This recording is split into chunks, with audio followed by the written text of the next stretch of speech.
খাতায় কলমে বর্ষা বিদায় নিয়েছে, কিন্তু উইকেন্ডে আবার বৃষ্টি হতে পারে। কেন বৃষ্টি হবে, কতটাই বা বৃষ্টি হতে পারে, কোথায় কোথায় বৃষ্টি হবে, কি বলছে হাওয়া অফিস? নতুন করে হাওয়া বদল উইকেন্ডে। বর্ষা বিদায় তো হয়ে গিয়েছিল, শুষ্ক হাওয়াও বইছে উত্তর দিক থেকে। এরই মাঝে আবার বৃষ্টি, বজ্র বিদ্যুৎ সহ বৃষ্টি হতে পারে।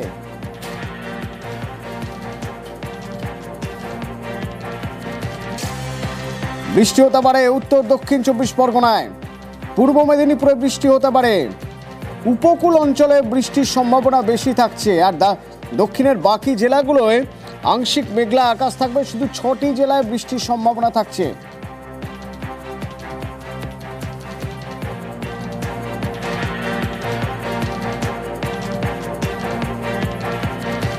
বিশ্বজিৎ, নতুন করে আবার বৃষ্টি বর্ষা বিদায়ের পরেও, কেন? হাওয়া অফিস কি বলছে?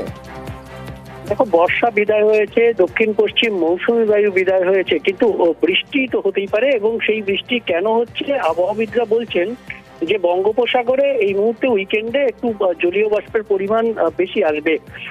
কারণ একটা দক্ষিণ বাংলাদেশ সংলগ্ন এলাকায় একটি ঘূর্ণাবর্ত রয়েছে, এবং এই যে ঘূর্ণাবর্ত তার প্রভাবে দক্ষিণা বাতাসে ভর করে জলীয় বাষ্প বেশি আসবে।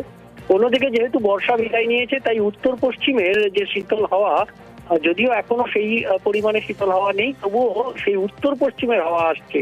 কাজে এই দুই বিপরীত মুখী যে হাওয়া, তার সংঘাতেই এই বৃষ্টি হবে। মূলত উপকূলের জেলাগুলিতে বৃষ্টি হবে, এবং একেবারে পাহাড়ের দিকে, পার্বত্য এলাকার দিকে বৃষ্টি হওয়ার সম্ভাবনা রয়েছে। দক্ষিণবঙ্গের ক্ষেত্রে উপকূলের 3 জেলা, উত্তর ও দক্ষিণ 24 পরগনায় মূলত শনিবার এবং রবিবার উত্তর ও দক্ষিণ 24 পরগনার সঙ্গে পূর্ব মেদিনীপুরেও বজ্রবিদ্যুৎ সহ বৃষ্টি হবে।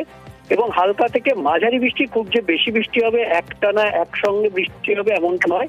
বিক্ষিপ্তভাবে বিভিন্ন জায়গায় বৃষ্টি হতে পারে এই জেলাগুলি, এবং সংলগ্ন যে জেলাগুলি আছে সেখানেও একটু হালকা বৃষ্টির সম্ভাবনা থাকতে পারে। তবে মূলত ধন্যবাদ, মেঘলা আকাশ। ধন্যবাদ বিশ্বজিৎ।